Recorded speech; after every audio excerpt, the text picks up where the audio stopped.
BJP ಅವರಿಗೆ JDS ಅವ್ರಿಗೆ ಮಾನ ಮರ್ಯಾದೆ ಇದೆಯನ್ರಿ. ನಾನು ಆವತ್ತೇ ಹೇಳಿದ್ದೆ, ಚಾಮುಂಡೇಶ್ವರಿ ಬಂದು ಪ್ರಮಾಣ ಮಾಡ್ರಿ ಅಂತ ಹೇಳಿ ನಿಮ್ಮ MLA ಯಾರು ಶ್ರೀವತ್ಸ ಅವ್ರು ಯಾರೋ ಇನ್ನೊಬ್ಬರು MLC ಅವ್ರಿಗೆಲ್ಲ ಹೇಳಿದ್ದೆ. ನಾವೇನಾದರೂ ತಪ್ಪು ಮಾಡಿದರೆ ನಾನು ಬಂದು ಚಾಮುಂಡೇಶ್ವರಿ ಹತ್ರ ಪ್ರಮಾಣ ಮಾಡ್ತೀನಿ, ಅಲ್ಲಿ ಬಂದು ನೀವು ಮಾಡಿ ಅಂತ. ಯಾರಿಗೂ ಬರಲಿಕ್ಕೆ ಯೋಗ್ಯತೆ ಇಲ್ಲ. ಸುಮ್ಮನೆ ಇವತ್ತೊಂದು ದಿನ ಲೋಕಾಯುಕ್ತ ವರದಿ ಸರಿ ಇಲ್ಲ, ಇದು ಸರಿ ಇಲ್ಲ ಅಂದರೆ ಅದಕ್ಕೇನಾದರೂ ಅರ್ಥ ಇದೆಯಾ? ಮತ್ತು ಇನ್ಯಾರು ಕೋಣ ಹಂಗಾದ್ರೆ? ನಮ್ಮ ರಾಜ್ಯದಲ್ಲಿ ಅತ್ಯಂತ ಬಲಶಾಲಿಯಾಗಿರೋದು ಈ ಹಿಂದಿನ ಅನೇಕ ಮುಖ್ಯಮಂತ್ರಿಗಳನ್ನು ಮಂತ್ರಿಗಳನ್ನು ತಪ್ಪು ಮಾಡಿದಾಗ ಜೈಲಿಗಟ್ಟುವಂಥ ಕೆಲಸ ಮಾಡಿರೋದು ಲೋಕಾಯುಕ್ತ ಕೊಟ್ಟಿರುವಂತಹ ರಿಪೋರ್ಟ್ಗೂ ನಮ್ಗೆ ಸಂಬಂಧ ಇಲ್ಲ, ನಮಗೆ ಅದಕ್ಕೆ ಸಂಬಂಧನೇ ಇಲ್ಲ.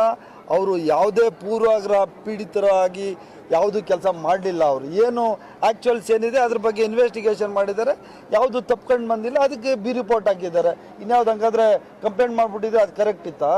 BJP ಅವರು ಮತ್ತು ಬೇರೆ ಪಕ್ಷದವ್ರು ಹೇಳ್ತಾರೆ ಅಂತೇಳಿ ಇನ್ವೆಸ್ಟಿಗೇಷನ್ ಮಾಡೋಕ್ಕಾಗಲ್ಲ. ಇನ್ವೆಸ್ಟಿಗೇಷನ್ ಅವ್ರದ್ದೇ ಸ್ವತಂತ್ರ ಸಂಸ್ಥೆ. ಅದನ್ನು ನಾನು ಇವತ್ತು ಅವ್ರು ಏನು ಮಾಡಿದ್ದಾರೆ ಅದನ್ನು ಸ್ವಾಗತ ಮಾಡ್ತೀನಿ.